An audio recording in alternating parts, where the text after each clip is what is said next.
A gente tá tão depois dos 15, né? Oi, tudo bem com você? Como foi sua semana?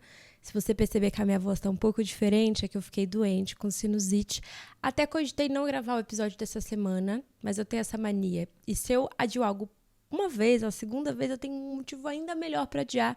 Eu falei, não, eu vou gravar no sábado, daí eu atraso pra segunda, que eu acho, até vocês podem me dizer nas redes sociais, segunda é o melhor dia pra episódio novo, porque eu acho que essa volta de rotina, às vezes um período no trânsito, esse áudio pode ser melhor surgir aí na sua tela a notificação de episódio novo durante a segunda. Me deixem saber, me contem. Mas o título desse episódio é já um spoiler do primeiro assunto que eu quero falar com vocês. Tem algo errado com a minha memória. Não é possível que eu tô sozinha nessa. Sinto que eu tento acessar algumas memórias de momentos específicos da minha vida e parece que o arquivo está corrompido. Inclusive, primeiro assunto, eu queria muito dar os créditos e dizer, ai, esse é um provérbio chinês, esse é um provérbio japonês, isso aqui uma amiga me falou, isso aqui eu vi nesse filme que você tem que assistir também. Eu não lembro onde eu escutei isso. Eu sei que ficou na minha cabeça e eu coloquei em prática e eu vi uma diferença grande assim na minha rotina e uma questão que é um pouco delicada para mim. Então eu vou compartilhar com vocês. Se você souber quem foi que falou isso pela primeira vez, tu me conta que depois eu dou os créditos lá no Instagram, porque eu realmente não me lembro. Inclusive, antes de começar a gravar, rodei a internet, tipo, com palavras parecidas, mas não encontrei. É o seguinte, eu tenho uma questão com horário. Não é porque eu me acho super importante ou porque eu não me importo com a outra pessoa. Na real, eu me importo tanto que eu fico ansiosa e essa ansiedade muitas vezes me faz colocar outras tarefas na frente daquela grande tarefa, tipo do chefão, da tarefa que de fato está me deixando ansiosa. E aí, o que acontece quando eu coloco essas outras tarefas? Eu atraso, entendeu? Então eu falo, e se eu gravar um vídeo aqui? E se eu arrumar esse guarda-roupa? Não sei. Eu crio coisas que eu não necessariamente precisaria fazer antes de ir, antes de sair de casa. E quando eu vejo, já passou do limite. Aí eu já tentei várias coisas. Tipo, colocar na agenda meia hora antes do que realmente é, para confundir meu cérebro, mas disso eu lembro. Fato é que o que funcionou para mim foi pensar e perceber como eu me sinto todas as vezes que eu atraso. E não é nem o momento que eu chego lá no compromisso atrasada, que você sente um pouco de vergonha, você pede desculpas.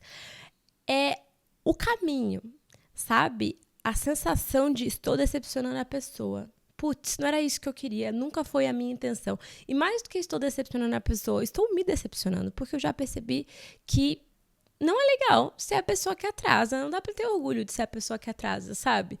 E como eu crio conteúdo sobre momentos da vida, né? Lifestyle, estilo de vida, tem várias coisas que eu gostaria de gravar, mas às vezes eu escolho. Olha, se eu for gravar isso, eu vou chegar atrasada. Tudo bem? É o que eu quero? Ou amanhã eu vou gravar uma coisa, então eu preciso dar mais espaço na minha agenda para conseguir gravar antes de sair, antes de fazer essa reunião, antes de ir para tal lugar. Enfim, no fundo é uma questão de organização.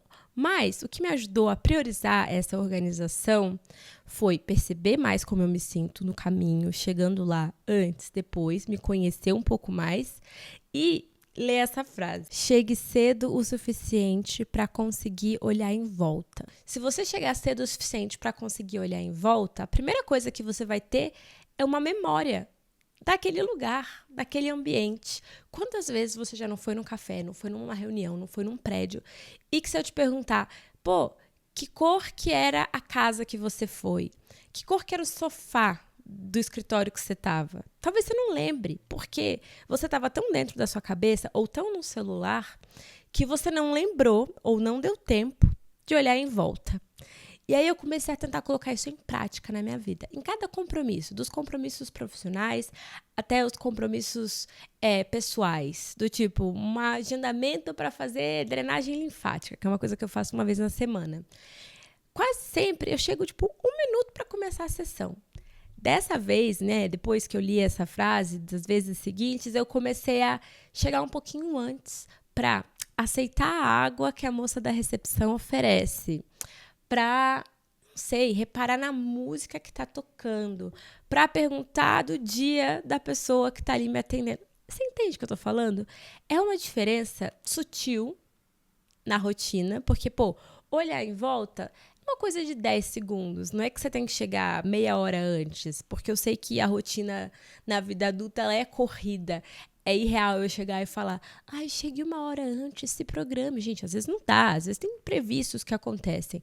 Mas sempre que der, se programe para chegar cedo o suficiente para antes de talvez encontrar a pessoa que você vai encontrar, entrar no prédio que você vai olhar em volta. Porque quando você olha em volta e você repara lá fora, você acaba saindo um pouco da sua cabeça e reparando também em você, no seu corpo, no que você está sentindo, respirando fundo.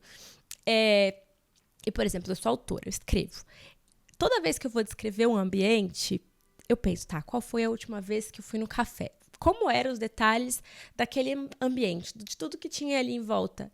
Gente, é assustador perceber que os cafés que eu mais vou, eu não tenho na minha memória detalhes daquela decoração, entende?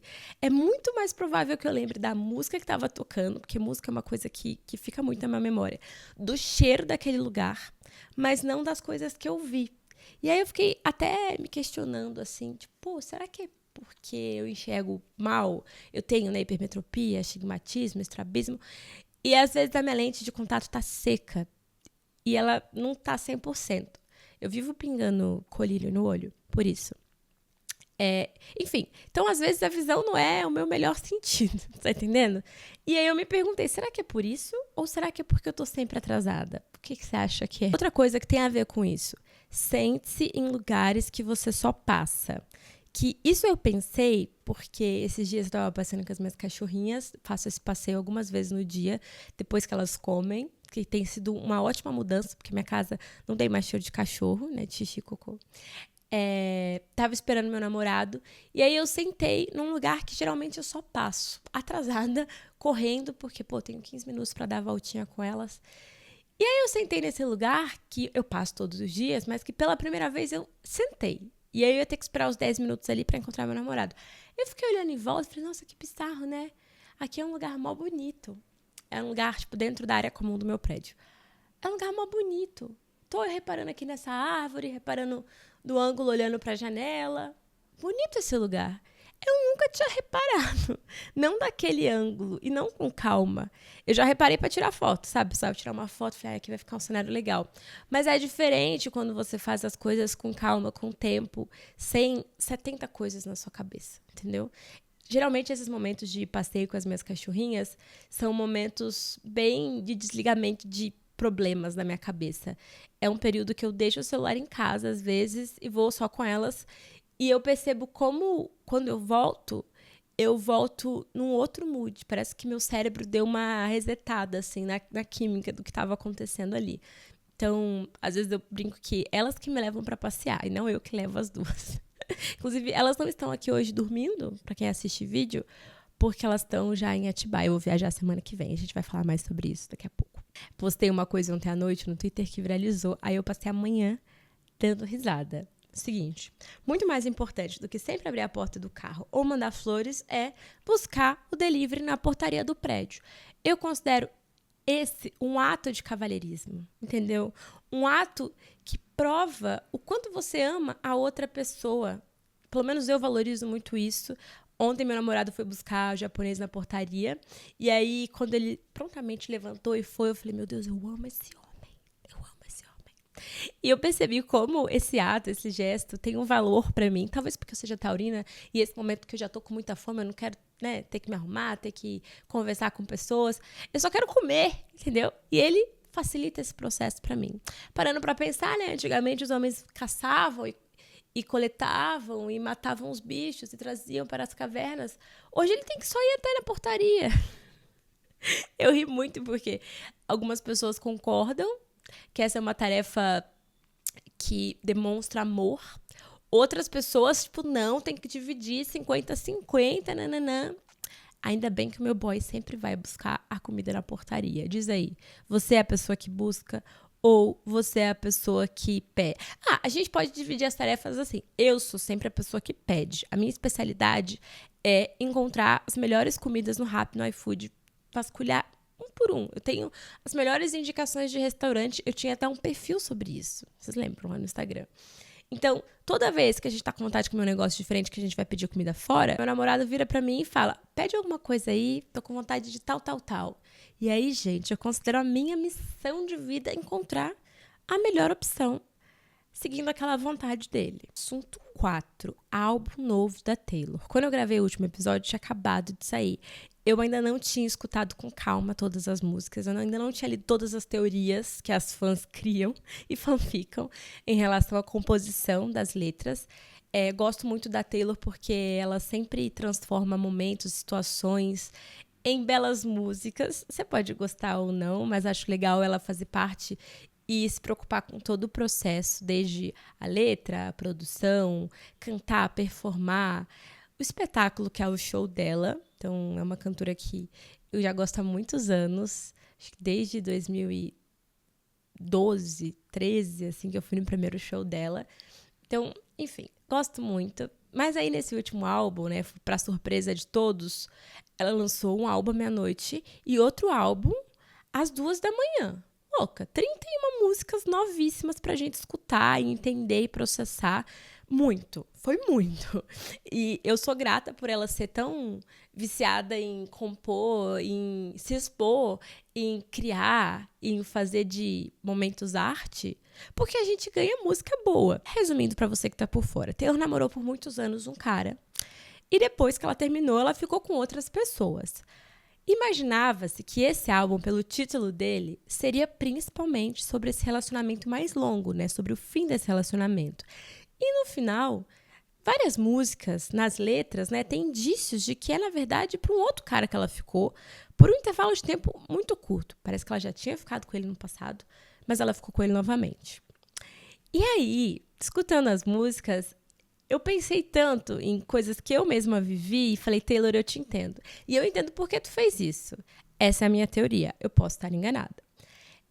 Quando você termina um relacionamento muito longo mesmo, de anos e anos, que você já mora junto com a pessoa e tal, você precisa de um intervalo quase que tão grande quanto foi o relacionamento para, de fato, processar tudo que aconteceu. E principalmente se o término foi um término difícil, sabe?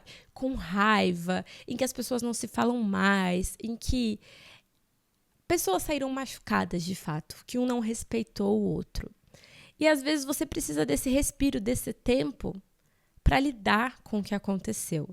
E, infelizmente, nem todo mundo se dá esse tempo, né? A gente falou sobre, lembra de segurar o pincel?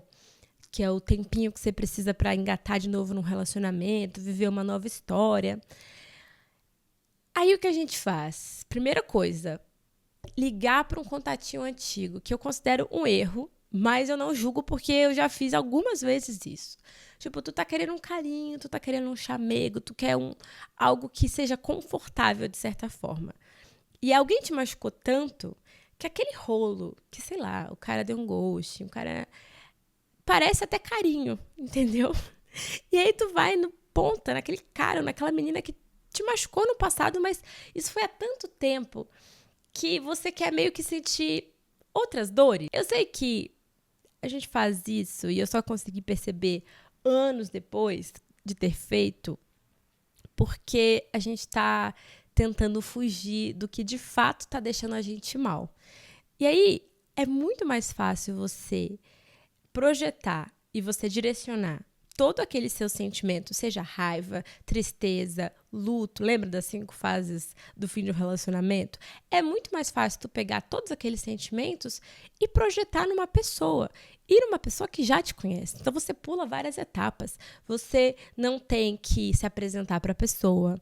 Você não tem que conhecer uma nova pessoa. Porque geralmente nesses períodos assim que você tá mal por conta de um término de anos, você nem tá a fim de conhecer mais ninguém. Tu tá saturada do outro. Tu tá vivendo muitas coisas. Tá tudo interno ali dentro de você. Agora, se você tá com uma pessoa que você já ficou no passado, vocês já tiveram uma história. E aí, é muito mais fácil você usar essa energia pra continuar essa história do que você usar essa energia pra colocar um ponto final naquela história de tantos anos que mais cedo ou mais tarde volta pra te assombrar. Eu fiz isso.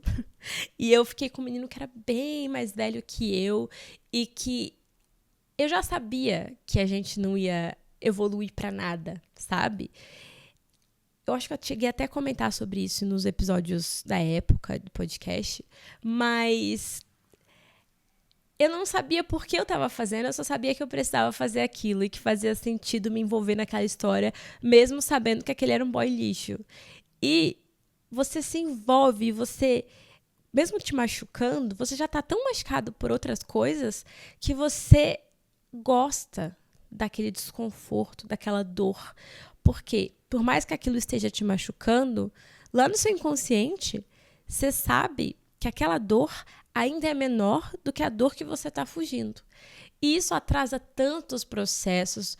Muitas pessoas, né, nessa, se amarra para sempre com um cara que não tem nada a ver e que não tinha nada a ver lá atrás, muito menos agora. Tudo que fez você voltar não foi de fato você querer viver aquilo com aquela pessoa. Foi simplesmente porque você estava fugindo de algo maior. E esse maior volta, seja dentro dessa relação. Então, tu vai começar a ter uns gatilhos, traumas, se fechar mais ou se abrir demais para uma pessoa que você nem pode confiar, mas ainda assim tu tá lá naquela relação lutando, jurando que aquele é o boy que você vai consertar. No meu caso, eu entrei desse modo, tá, gente? Uma coisa que eu escutei muito dos caras que eu fiquei, né, antes de chegar nesse relacionamento que eu tô agora, foi: nossa, você tem uma energia tão boa. Eu sinto que quando eu tô com você, eu me conheço mais. E agora eu tô pronto pra viver a vida. Tchau. Entendeu? Tipo, mano, eu não quero ser terapeuta, eu não quero ser powerbank de macho.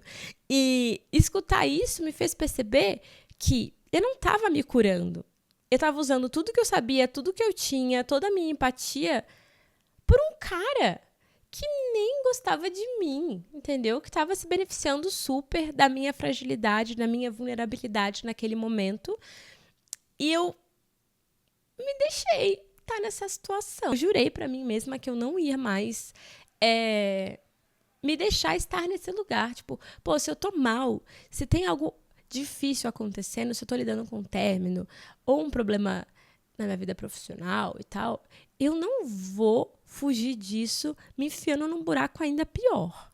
E se tu tá fazendo isso agora, se isso que eu falei bateu pra você, pare e faça as contas aí, se organize pra entender o que de fato você quer viver, sabe?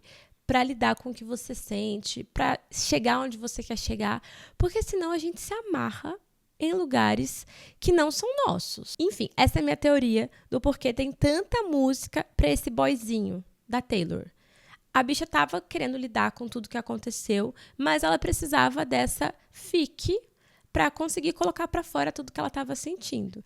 E não que ela não tenha se envolvido e sentido essas coisas por aquela pessoa, mas o que fez aquele relacionamento curto ser tão intenso é que essa intensidade veio de uma outra história, de uma outra coisa que a machucou, que a feriu de formas diferentes e que naquele momento ela ainda não tinha, talvez, todas as ferramentas para lidar, para compor, para colocar numa música, porque aquele relacionamento foi tão intenso e a machucou tanto, não necessariamente é porque a pessoa a amou tanto e a correspondeu tanto, é simplesmente porque ela tinha toda aquela energia, aquele movimento interno projetado na relação.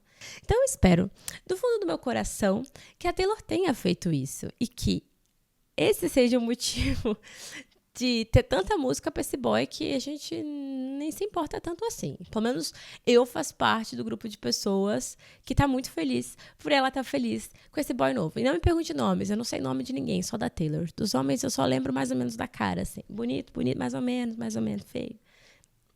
Enfim, no último episódio a gente falou sobre relacionamento e vida financeira. E eu frisei a importância de perceber se você tá no mesmo momento de vida e se você tem valores e interesses parecidos com a pessoa que você está conhecendo, estando junto. E muitas pessoas falaram: Bruna, mas qual é a pergunta que a gente faz quando a gente está conhecendo outra pessoa para saber se está alinhado? E eu não acho que tem uma pergunta, porque naquele momento a pessoa vai querer muito te impressionar. E se ela fez uma leitura de você, ela pode até dizer algo que você quer escutar, entende? Então eu acho que mais só do que a pergunta, eu não falei isso no episódio, mas eu estou acrescentando, é você reparar nas ações da pessoa. Então, como ela gasta o tempo dela, o que ela fez com a vida dela nos últimos anos, se ela viajou, se ela estudou, se ela ajudou a família, se ela está num projeto social. Perceber se a pessoa está indo para a mesma direção que você, com atitudes. Então, quando você liga e pergunta, como foi seu dia? O que você fez no seu momento livre no final de semana?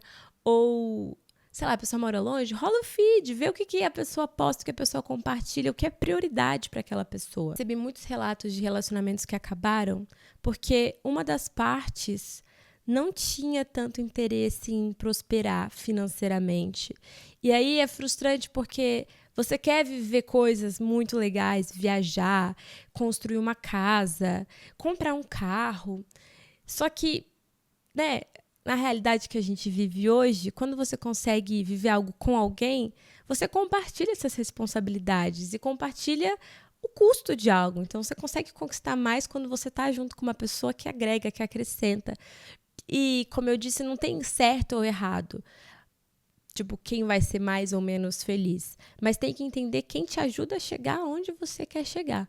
E, para isso, você tem que saber onde você quer chegar. Por exemplo, eu valorizo muito família.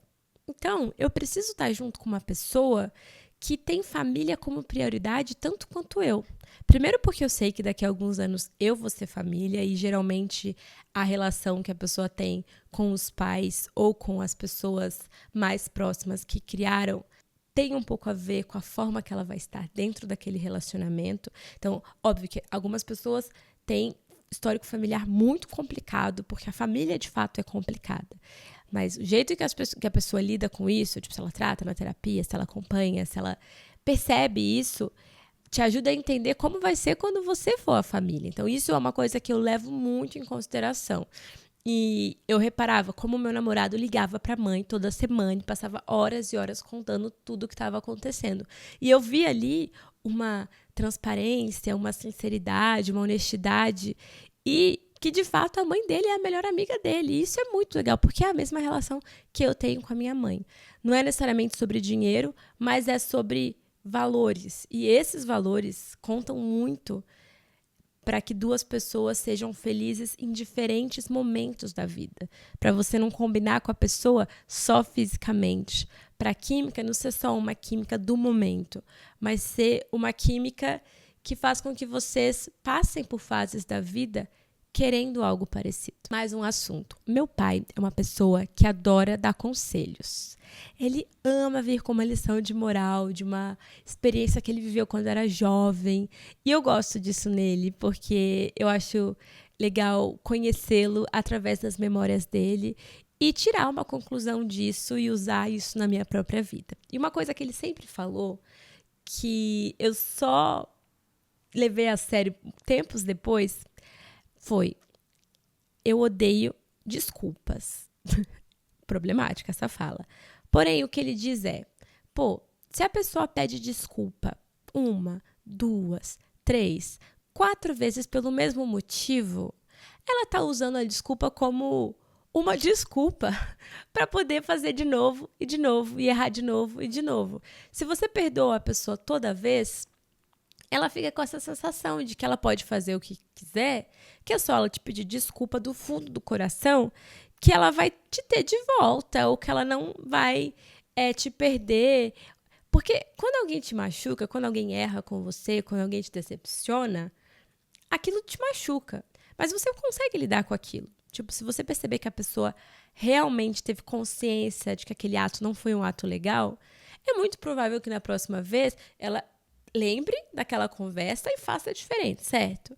Agora, quando a pessoa sabe que vai poder pedir desculpa e que vai poder fazer de novo, e de novo, e de novo, a gente tem um problema. Desculpa, que é algo positivo, é importante pedir desculpa, vira um ciclo, sabe? Que se repete toda vez.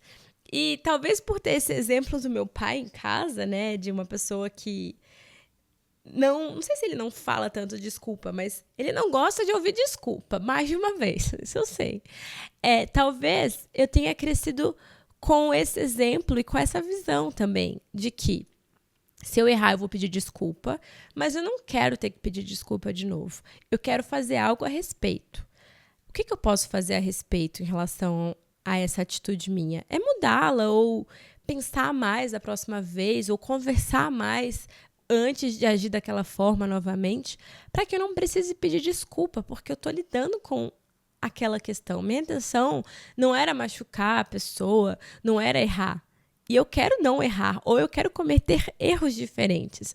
Você entende? Eu sinto que, às vezes, as pessoas falam, bom, eu aprendi essa palavra desculpa, e agora eu posso usá-la toda vez que eu errar.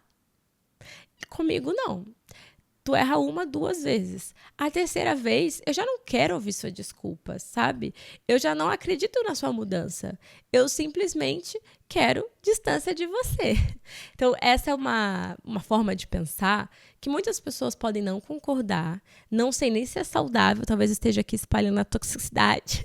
Mas é algo que meu pai sempre me disse e que eu acho que eu acredito também. Meu pai fala assim, desde que inventaram a palavra desculpa, as pessoas pararam de querer não errar.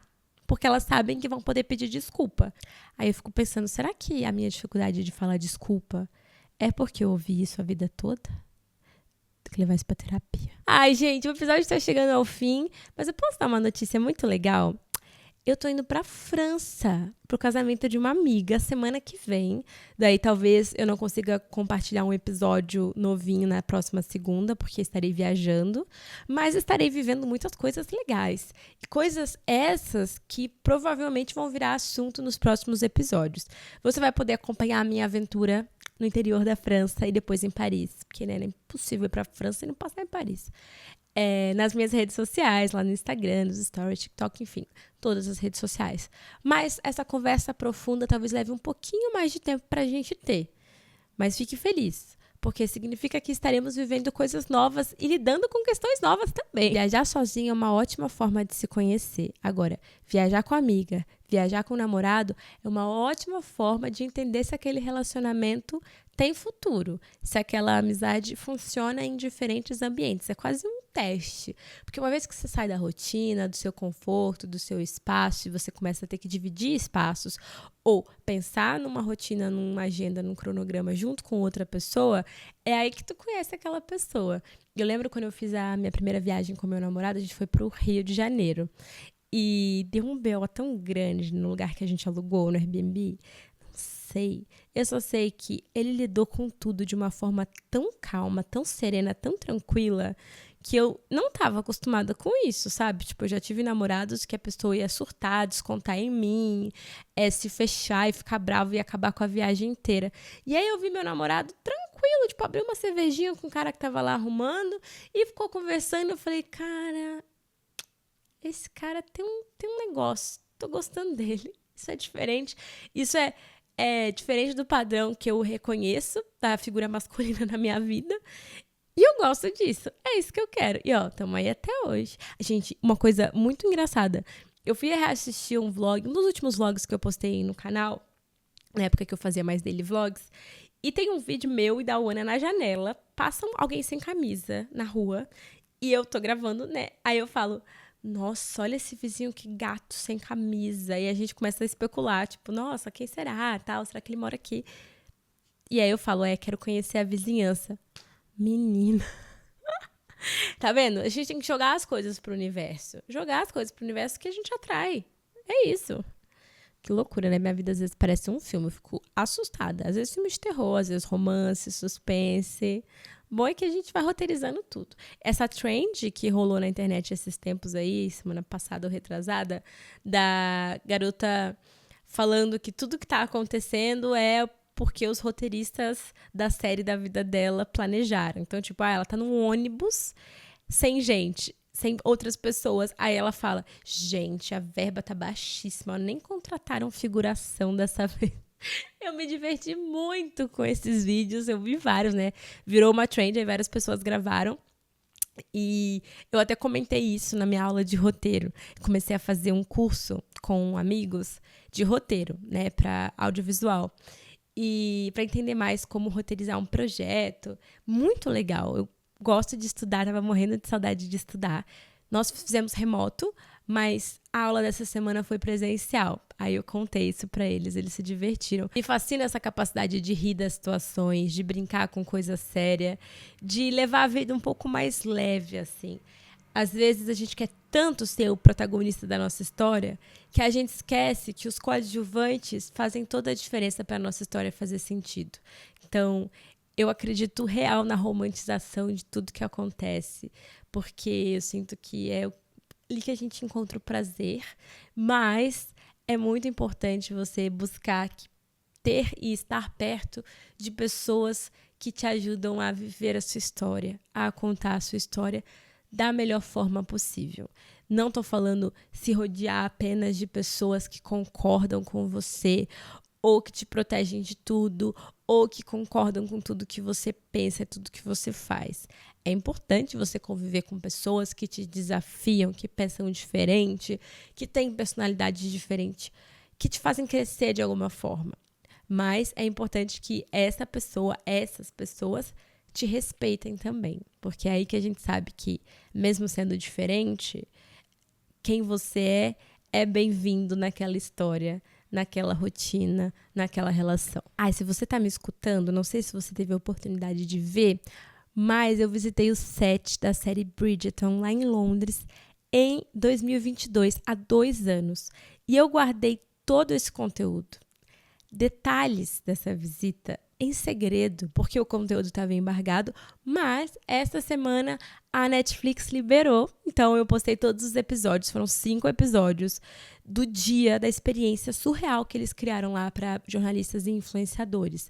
Eu posso dizer que essa foi uma das press trips mais legais que eu já vivi, primeiro porque o universo de Bridgerton é incrível, segundo porque visitar um set, ainda mais depois de conviver com o elenco de Volta aos 15, de visitar o set aqui, ver um set desse tamanho, foi uma experiência transformadora, assim, me fez querer sonhar mais com tudo que eu crio. Surreal, gente. Eu não vou dar detalhes aqui, porque eu já fiz os vlogs, mas eu queria te convidar para você assistir, comentar, compartilhar e assistir a 3ª temporada, que já estará disponível na Netflix. Combinado? Eu tinha mais alguma coisa para falar? Mas eu esqueci. O que prova que o título desse episódio faz todo sentido. Tem alguma coisa errada com a minha memória. Com a sua também? Me conta.